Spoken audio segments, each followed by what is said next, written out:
ಇವತ್ತಿಂದ ನಮ್ಮೂರ್ ಜಾತ್ರೆ ಸ್ಟಾರ್ಟ್ ಆಯ್ತು. ಹಾಯ್ ಹಲೋ ನಮಸ್ಕಾರ ಕರ್ನಾಟಕ, ನಾನು ನಿಮ್ಮ ಪ್ರೀತಿಯ ಶಿಕಾರಿಪುರದ ಹುಡುಗಿ. ಇವತ್ ಮಾರ್ನಿಂಗ್ ರೆಡಿ ಆಗಿ ನಾ ಹೋಗಿದ್ದೆ ನಮ್ ಬಾಸ್ ನ ನೋಡಕ್ಕೆ. ನಮ್ಮೂರ್ ಜಾತ್ರೆಯ ಫಸ್ಟ್ ಡೇ ಇವತ್ತು. ದೇವ್ರಿಗೆ ಕಂಕಣ ಕಟ್ಟಿದ್ರು, ಹಾಗೆ ಹೋಮ ಎಲ್ಲ ಮಾಡಿಸಿದ್ರು. ಜಯ ಹನುಮಂತ ಕೇಸರಿ ನಂದನ ಮಾರುತಿರಾಯ.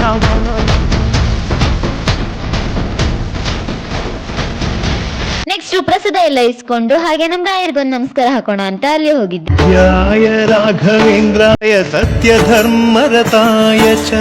ಮನೆಗ್ ಬಂದು ಯೂನಿಫಾರ್ಮ್ ಹಾಕೊಂಡು ಕಾಲೇಜ್ಗೆ ಹೋದೆ. ಇವತ್ತು ಒನ್ ಡೇ ನ್ಯಾಷನಲ್ ಕಾನ್ಫರೆನ್ಸ್ ಇತ್ತು ನಮ್ ಕಾಲೇಜ್ ಅಲ್ಲಿ. ಬಟ್ ಅಲ್ಲಿ ನೋಡಿದ್ರೆ ಕೂರೋಕೆ ಜಾಗ ಇಲ್ಲ ಅಂತ ನಮ್ಮನ್ನೆಲ್ಲ ಕ್ಲಾಸ್ ರೂಮ್ ಅಲ್ಲಿ ಕೂರ್ಸ್ಬಿಟ್ರು. ನನಗೆ ಎಷ್ಟು ಚೀಪ್ ಅನಿಸ್ಬಿಡ್ತು ಅಂದ್ರೆ ನಿಮ್ಮ ಸ್ವಲ್ಪ ಹೊತ್ತಾದ್ಮೇಲೆ ಜಾಗ ಇದೆ ಬನ್ನಿ ಅಂತ ಕರೆದ್ರು. ಹೋಗ್ ನೋಡಿದ್ರೆ ಇನ್ನ ಸ್ಪೀಚೇ ಮುಗ್ದಿರ್ಲಿಲ್ಲ, ಕೇಳಿಸ್ಕೋಬೇಕಲ್ಲ ಅಂತ ಕೇಳಿಸ್ಕೊಂಡ್ವಿ.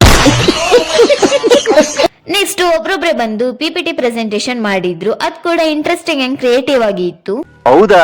ನೆಕ್ಸ್ಟ್ ಹೋಗಿದ್ದೆ ಊಟ ಮಾಡೋಕೆ. ಅಲ್ಲಿ ನೋಡಿದ್ರೆ ಜನಸಾಗರನೇ ಇತ್ತು. ಆದ್ರೂ ನಾವು ಬಿಡ್ತೀವಾ, ಹಾಕಿಸ್ಕೊಂಡು ಚೆನ್ನಾಗ್ ತಿಂದ್ವಿ.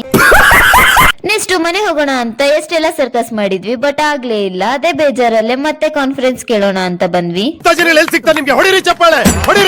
ಮತ್ತೆ ಸ್ನಾಕ್ಸ್ ಎಲ್ಲ ತಿಂದು ಅದೇ ಖುಷಿಲಿ ಎಲ್ಲರಿಗೂ ಒಂದ್ ಬಾ ಹೇಳಿ ಮನೆಗ್ ಬಂದ್ವಿ. Thank you for watching.